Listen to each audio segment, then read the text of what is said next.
Hi everybody and welcome to the channel. Today we're going to be taking a look at Tech 1 Manufacturing. We're going to be taking a look at stations that you can use for this, the ins and outs of that, and I'm going to show you a handful of Tech 1 BPOs that are currently making a half decent amount of profit.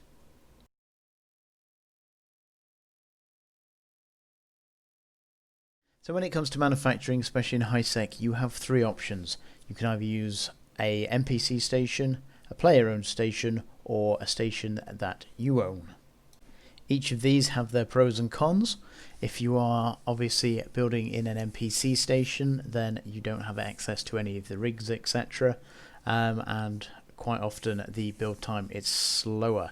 However, you don't have to worry about the NPC station generally being attacked, and that makes them quite safe. So there are player-owned stations. Ones that are not owned by you often incur a extra tax.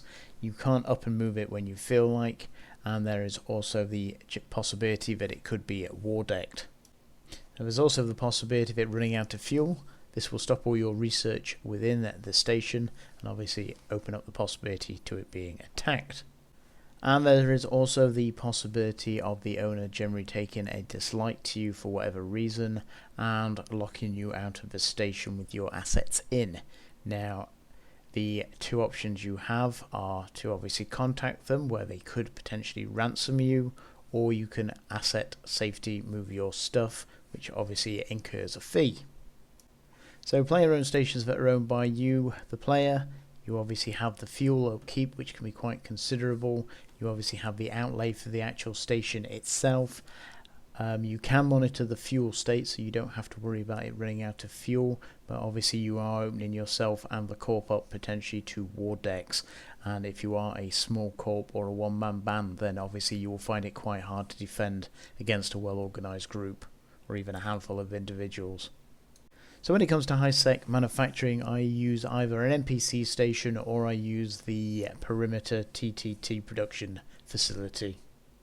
And the reasons for that are, obviously, if it's in the NPC station, I don't have to worry about it randomly running out of fuel, and generally the index for NPC stations are a little lower than in perimeter, and obviously the perimeter station itself is quicker, has a reduction in material cost, etc., and is owned by a larger entity, so I'm not as worried about that one randomly running out of fuel or the fact that it might be taken down or attacked.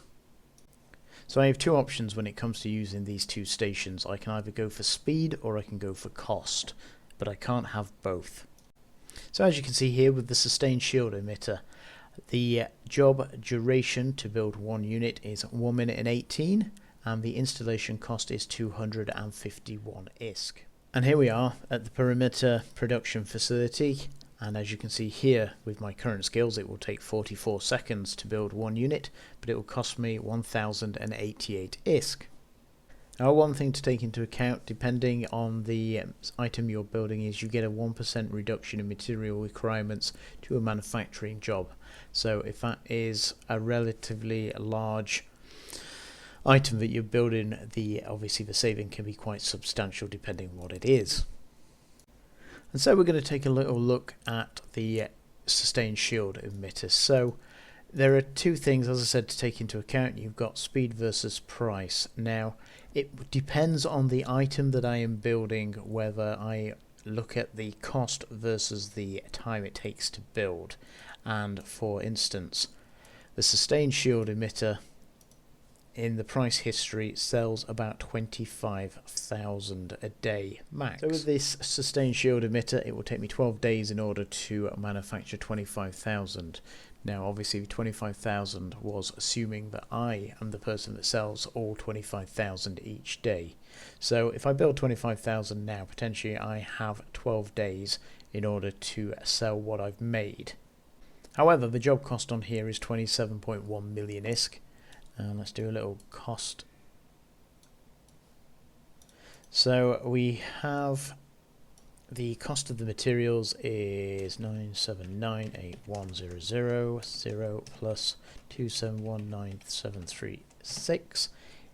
So it's going to cost us 1,000,000,007 million ISK in order to build this. Now if we have a look at the NPC station, obviously it's going to take me 22 days instead of 12, so it's almost double the job duration. However, the installation cost is only 6.2 million ISK. Now obviously we don't get the reduction in material for this, so let us do the cost comparison for this. 98429.125 plus 6270646, so 990 million ISK. So 990 versus 1,000,000,007, so 1,000,000,007 minus 9904996. So it's 16 million ISK difference building it in the NPC station. Now 16 million obviously is quite substantial when it comes to that, and if obviously you've got numerous lines. Now my train of thought here is obviously with the added duration of this, that means, well, it's 10 days extra, so for that 10 days I can't build anything else in that slot.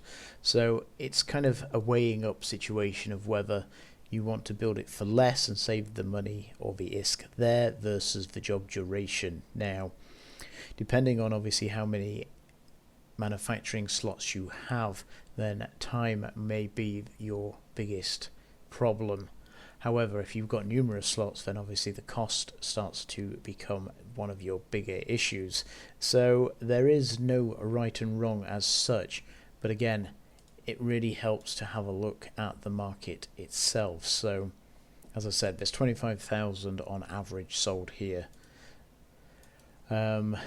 If I was to produce all 11 slots for this at either station, I would quickly oversaturate the market and would have to wait probably a decent amount of time in order for that. So what, I'd be able to produce 250,000 units, and that is going to take quite a long time to sell. So again, it comes down to personal preference. I like to build the components at an NPC station due to the fact that it brings down the cost, and that way I can obviously integrate that into my overall sell price. Now obviously some items you can't oversaturate. Now in regards to that, if we take the Nova Fury that I have at the moment, the Tech 2 BPO, then I can't oversaturate the market with this, so I would build this at the perimeter station because I want to be building as many rockets as I can as quickly as I can. The actual installation cost compared to the time difference, I'm better off taking a lower time than a higher cost, but again, it depends on the item in question. So here we are. I have a little spreadsheet that I made some years back, and again it just tracks and gives me a easy overview of what price I can expect from producing the Tech 2 components here. Now these are Tech 1 prints that require slightly more skills, but they are still Tech 1. You don't have to do the research, the invention, etc. They just build the Tech 2 components used in Tech 2 manufacturing. Now as you can see here, we've got the name of the item, the current build price, the installation cost at the station I'm using, the sell price of the item in Jitter, again the build price is from Jitter as well, the tax that will be incurred from selling it on the market at Jitter, and the price I can expect per item that I have built that I can then sell after tax. Then we've got the total build, so that is 30 days of building this item. So as you can see here, you've got an easy breakdown of all the ISK that you will make running it for 30 days. Now there are 13 items here, so if I was to build every single one, including the one at a loss, I'd make 2.6 billion ISK in 30 days. And obviously this is a snapshot at this very moment in time, so obviously these prices do fluctuate as regards to build and sell, etc. So this is always moving, but at this very moment, if I was to buy them at this and try to sell them at that, this is the amount of ISK I would make. And obviously I can double it up or triple it up, so I could build sustain shield times 10 for the 10 slots that I've got, so potentially that would be 4.1 billion ISK. However, I'm very unlikely to be able to sell that particularly quickly, so diversifying, or again building them for a month, then building them for a month, then building them for a month, and that gives me 13 months. So basically I've got a year to sell everything that I've made there. So you can just cycle so you don't flood the market, because again, if I was to build sustained shield emitters only and didn't build anything else, and every month I did the same thing, the chances of me selling all the items I'm making are slim to zero. So again, I would end up having to drop the price, or basically the price itself would just crash because I would be being undercut left and right, and I would find it very hard to sell the items. So again, there's lots of ways of doing it. You can say just do one item per slot, or again you can just run it for a month, then the next item for a month, and so on. Or if you have numerous accounts, again, you can obviously double it up. But the ISK for the Tech 2 components is pretty decent at the moment, and generally stays relatively okay. As you can see, obviously it does fluctuate quite considerably between components.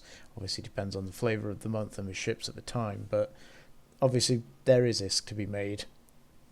So I think we'll leave it there for today. If you've made it this far and you haven't subscribed, then please think about it. If you did enjoy the video, leave a like.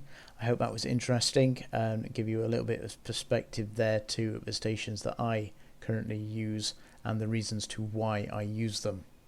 And as always, just to reiterate, that doesn't mean that these are the best stations. These are the ones that I use for the stuff that I do. And again, even with the Tech 2 components, etc., I am in no way stating that you should go out and do this. But again, it gives you a snapshot of some Tech 1 stuff right now that is very profitable. And again, I would be very wary of anybody that ever tells you to go out and buy something on the market X, Y, or Z. Generally because they are probably trying to manipulate the market and using a platform to do it, which is why I never actively tell you to buy any of the stuff that I actively promote. So do keep that in mind. And with that, fly safe, and I hope to see you next time. Thanks for your time.